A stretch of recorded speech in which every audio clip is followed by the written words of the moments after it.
গৃহপালিত পশুকে কামড়ের অপরাধে জামালপুরে বেওয়ারিশ কুকুর হত্যার একটি ভিডিও সামাজিক মাধ্যমে ভাইরাল।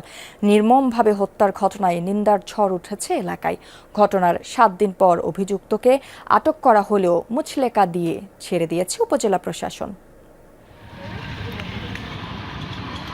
নির্মম এই প্রাণী হত্যার দৃশ্য ধারণ করা হয় গত 23 জুলাই, যার সাক্ষী জামালপুরের মেলান্দহবাসী।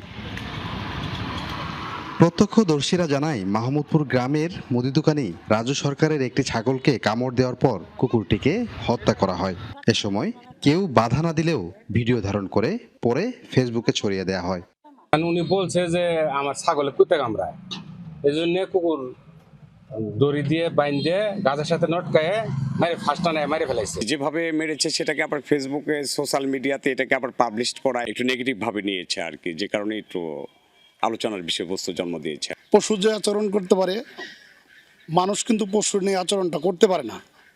আর যে কাজটা করা হয়েছে আসলে এটা পশুর চেয়ে ওটা নিকৃষ্ট কাজ করা হয়েছে, এবং এই কাজ করার পরে আসলে সোশ্যাল মিডিয়াতে দেওয়া এটা কোনোভাবেই ঠিক হয় নাই।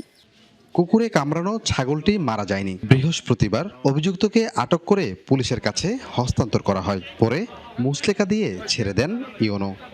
আমরা আশা করব এই ধরনের ঘৃণিত কর্মকাণ্ডে কেউ যেন কখনো না জড়ায়। তাকে এই বিষয়ে জিজ্ঞাসাবাদ করা হয়। তিনি তার অপরাধ স্বীকার করছেন যে তিনি ক্রোধের বশবর্তী হয়ে একটা প্রাণীকে হত্যা করে ফেলেছে এবং আমাদের কাছে ক্ষমাও চেয়েছেন। যেহেতু উনি ভুল করে ফেলেছেন বলে আমাদের কাছে ক্ষমা প্রার্থনা করেছেন। তাকে লিখিত একটা মুচলেকা নিলাম আজকে, যে ভবিষ্যতে তিনি এই ধরনের কোনো কর্মকাণ্ড করবেন না।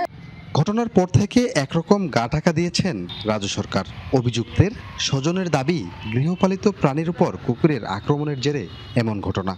কাজটা ভুল হয়ে গেছে, আগে দিয়ে ছাগল মারা হাল দিছে, আজকে ছাগল মারলো, কালকা এই যে মুরগি খাইতেছে, আবার মানুষেরও কামড় দিতে পারে, এটা তো কোনো বিশ্বাস নাই।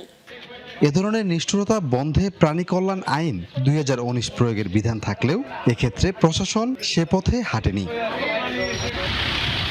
সাগর ফরাজি, যমুনা নিউজ, জামালপুর।